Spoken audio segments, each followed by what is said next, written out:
ஆமா, இது அம்மா மக்கள் முன்னேற்ற கழகத்திற்கு மாத்திரமல்ல, தமிழ்நாட்டுக்கே ஒரு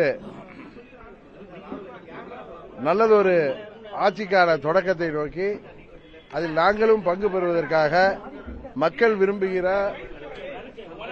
ஒரு நல்லாட்சியை தமிழ்நாட்டில் உருவாக்குவதற்கான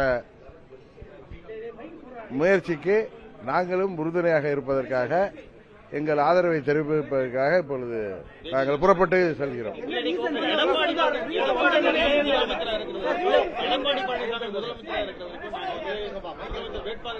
சார், இதெல்லாம் நான் உங்களுக்கு 11 மணிக்கு மேல பேசுறேன். ஒன்னே ஒன்னு சொல்றேன்,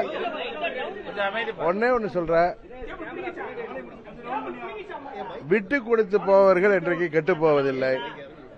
என்னதான் இருந்தாலும் இது ஒரு பங்காளி சண்டை தான்.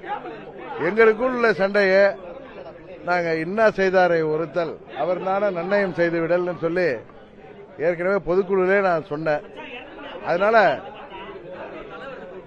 நாம் பழசையே நினைச்சிட்டு கட்சி நலனையும் தமிழ்நாட்டு நலனையும் பின்னுக்கு தள்ளிவிடக்கூடாது என்கிற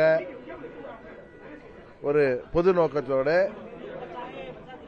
நாங்கள் விட்டு கொடுப்பதால் கெட்டுப் போவதில்லை. அதுபோல எல்லாவற்றையும் இணைக்கிற சக்தியாகிய அம்மா அவர்களின் தொண்டர்கள் என்ற முறையில் ஓரணியில திரண்டு மீண்டும் தமிழ்நாட்டில் அம்மாவுடைய ஆட்சி வருவதற்கு, மக்களாட்சி வருவதற்கு, நல்லாட்சி வருவதற்கு நாங்கள் உறுதுணையாக இருப்போம் என்பதுதான் எங்கள் நிலைப்பாடு.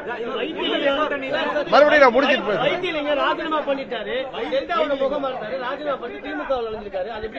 நான் எல்லாம் முடிச்சிட்டு மாண்புமிகு பியூஷ் கோயல் அவர்களை சந்திக்கணும் 11 மணிக்கு. முடிச்சிட்டு நான் உங்களை சந்திக்கிறேன்.